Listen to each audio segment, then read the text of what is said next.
안녕하세요. 성황대 박현도입니다. 우리는 이제 중동을 함께 여행을 하겠습니다. 여행을 하기 전에 중동에는 어떻게 나라가 생겼는지 그 나라 하나하나를 살펴보는 그 개괄적인 역사를 먼저 소개합니다. 근대 직전 무슬림 중동 세계는요, 오스만 제국, 사파비 제국, 무갈 제국 이렇게 세 개의 제국이 다스리고 있었습니다. 이들 제국을 화약 제국이라고 하는데요. 본격적으로 화약을 사용해서 전쟁을 하고 싸웠기 때문입니다. 우리가 가장 많이 들어봤을 제국인 오스만 제국은 순니파고요. 하나피 벅파파를 존숭했습니다. 이 지역 통치자들은 어쩌면 우리와 조상이 같을지 모르는데요. 튀르크어를 사용했습니다. 현재 사우디아라비아와 모로코를 제외한 아랍 전 지역을 이 오스만 제국이 다스리고 있었고요. 중앙아시아 그리고 동유럽까지 지배의 손길을 뻗쳤습니다. 오늘날 이란을 다스리고 있었던 제국은요, 사파비 제국입니다. 사파비 제국을 세운 사람은 아마도 쿠르드 출신일 것으로 우리가 추정하는데요. 이 지역의 공식 언어는 페르시아어였습니다. 종교적으로는 12이맘 쉬아파가 국가의 종교로 자리를 잡았고요. 법학파는 자파리 법학파입니다. 지금의 이란 그리고 아제르바이잔 그리고 아프가니스탄 지역까지 세력을 뻗쳤죠. 무갈 제국은 인도 대륙을 다스린 제국인데요. 전통적으로는 오스만 제국과 같은 튀르크 출신입니다. 보통은 우리가 튀르크 몽골 전통이라고 하는데요. 이들은 그럼에도 언어는 페르시아어를 공용어로 채택했습니다. 그리고 이쪽 지역의 특색이 무슬림보다는 비무슬림이 압도적으로 많은 지역이기 때문에 소수의 무슬림이 다수의 비무슬림을 통치하는 형태를 취했고, 그러다 보니 종교적으로는 사파비나 오스만과는 달리 다소 유연한 모습을 보였습니다. 이쪽 지역의 이슬람 법학파는 하나피 법학파였습니다. 그런데 제1차 세계대전 직전부터 이들 무슬림 세계에서는 질서에 커다란 변동이 불기 시작합니다. 오스만 제국은 사실 영토의 상당 부분을 다 잃었고요. 그리고 유럽의 환자로 불리울 정도로 국력이 약해졌습니다. 1839년 탄지마트 개혁을 시도했지만 결국 1875년 부채 상환 능력을 상실하여 파산 직전에 몰렸습니다. 그리고 1830년에는 알제리, 1881년에는 튀니지를 프랑스에 뺏겼습니다. 1911년에는 리비아를 이탈리아에 뺏겼죠. 사파비 제국은 이미 무너졌고요. 사파비가 다스리던 페르시아 지역에는 1794년부터 가자르 왕조가 들어섰습니다만 국력은 역시 약했습니다. 인도 대륙의 무갈 제국은 영국 동인도 회사가 이미 좌지우지하고 있던 상태였습니다. 그런데 1857년 영국에 반대하는 세포이 항쟁, 세포이는 군인을 뜻하는데요. 이 세포이 항쟁이 실패합니다. 그래서 결국 1858년 공식적으로 무갈 제국은 막을 내리고 동인도 회사가 지배하던 형식에서 이제는 영국이 직접 인도 대륙을 통치하기 시작합니다. 그런데 1914년에 엄청난 변화의 바람이 전 세계에 일었고 무슬림 세계에도 강력한 변화를 불러옵니다. 1914년 6월 28일 오스트리아 헝가리 제국의 황태자 페르디난트 부부가 보스니아 수도 사라예보를 방문하였습니다. 이 보스니아는요, 1908년 이래 오스트리아 헝가리 제국의 영토였는데 세르비아인들이 많이 살았기 때문에 세르비아인들은 이 땅을 다시 세르비아로 귀속하길 원하고 있었습니다. 따라서 황태자의 방문이 달갑지가 않았고 결국 세르비아 민족주의자 청년의 총에 황태자가 암살을 당합니다.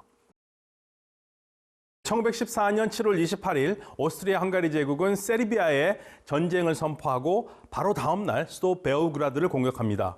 이에 러시아는 오스트리아 헝가리 제국에 경고장을 날렸고 8월 1일에 독일은 이러한 러시아의 선전포고를 하면서 전쟁이 시작됩니다. 8월 3일 프랑스는 독일을 공격했고요.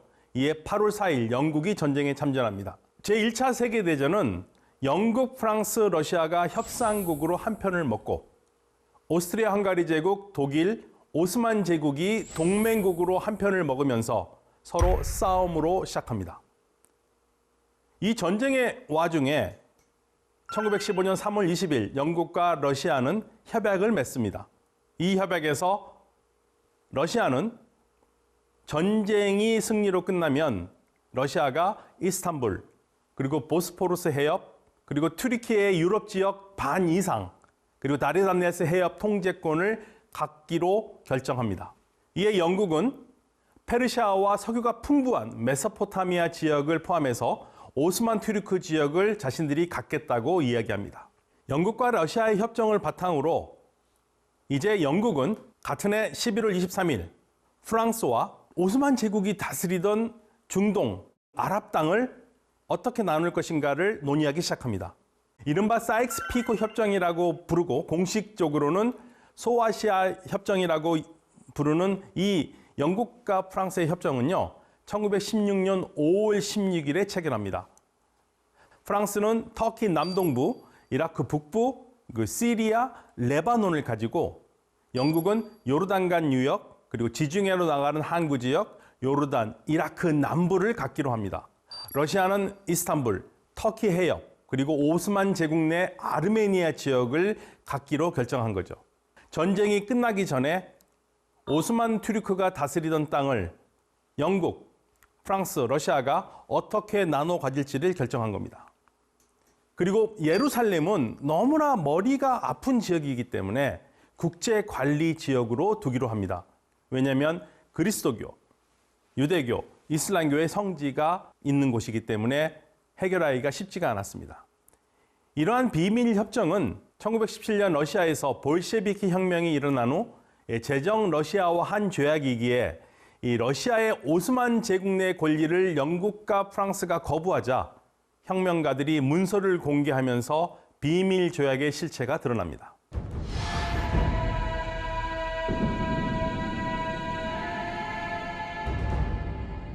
전쟁 중에 협상국은 오스만 제국 치하의 아랍인 독립을 부추기기 시작합니다. 영국의 주 카이로 고등판무가 맥마헌은 오스만 제국이 지도자로 임명한 메카의 후세인과 서신을 교환합니다. 서신의 내용은 아랍인들이 영국을 도와서 오스만 제국을 무너뜨리면 후세인이 제시한 아랍 독립국을 인정하고 지지하겠다는 그러한 내용이었습니다. 아랍인들은 이러한 영국의 약속을 믿고 1916년 6월 10일 영국의 도움을 받아서 오스만 제국을 공격할 아랍 항쟁국을 결성하고 항쟁을 선언합니다. 그리고 영국은 동시에 1917년 11월 2일 외무장관 벨포어 경이 영국 유대인 지도자 로스차일드 경에게 서한을 보내서 팔레스타인의 유대인 국가 건설을 지지한다고 선언합니다. 이른바 벨포어 선언입니다. 즉 아랍인에게 독립국가를 약속했고 유대인에게는 유대인 국가 건설을 약속한 이중 약속이 문제가 되기 시작합니다.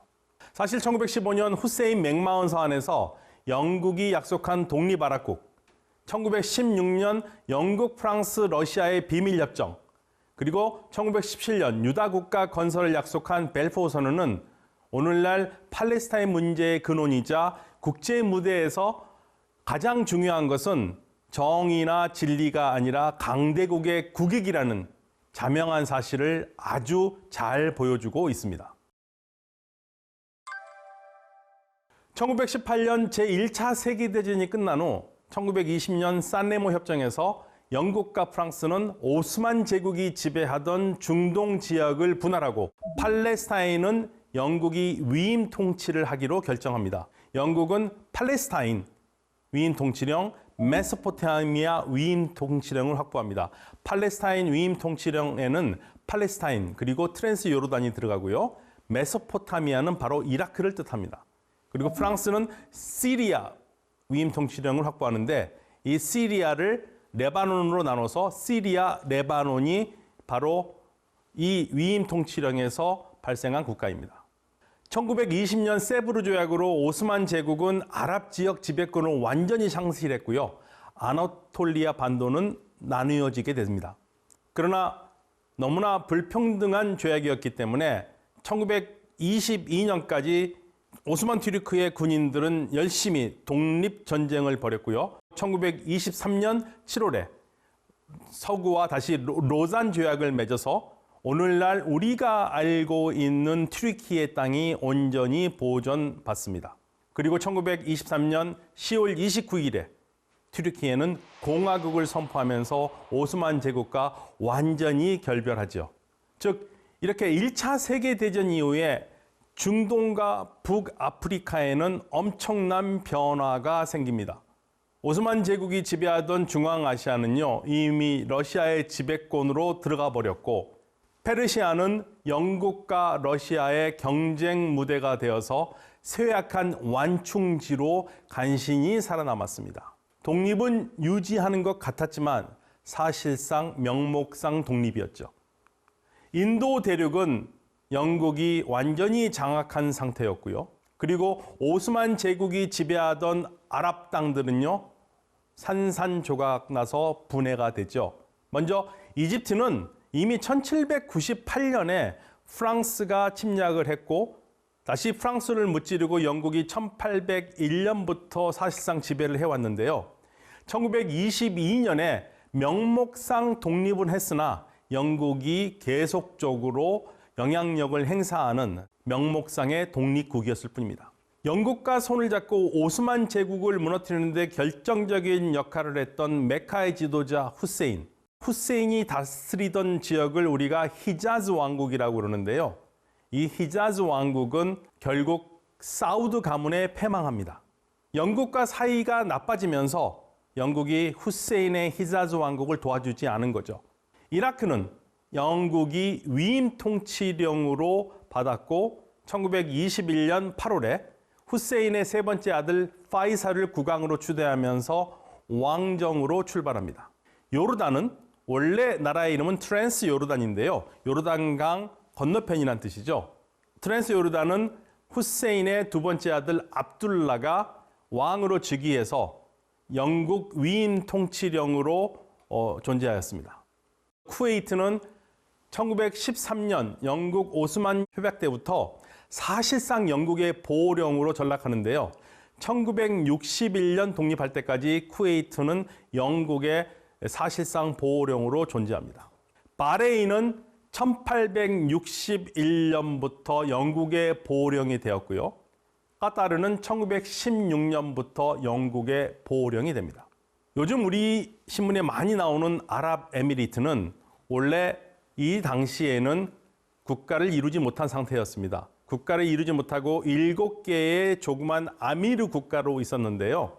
아부다비, 샤르자, 아즈만, 옴물과인, 라우스 카이마 5 아미르국은 1820년부터 영국의 협약 국가가 됩니다. 협약 국가라는 것은 영어로 트루셜 스테이트라고 그러는데 공식적으로 보호령은 아니지만 실질적으로 영국이 국방과 외교권을 가지고 이들 나라를 보호하는 그러한 형태의 협약을 맺었기 때문에 협약국 또는 협정국이라고 얘기합니다.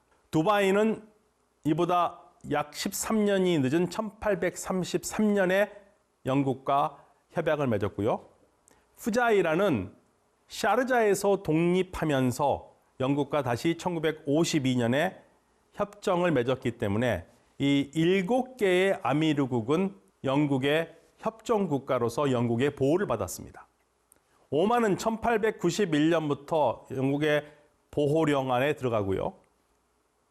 오늘날 예멘은 1937년부터 영국의 지배에 들어갔고 1963년에야 독립합니다.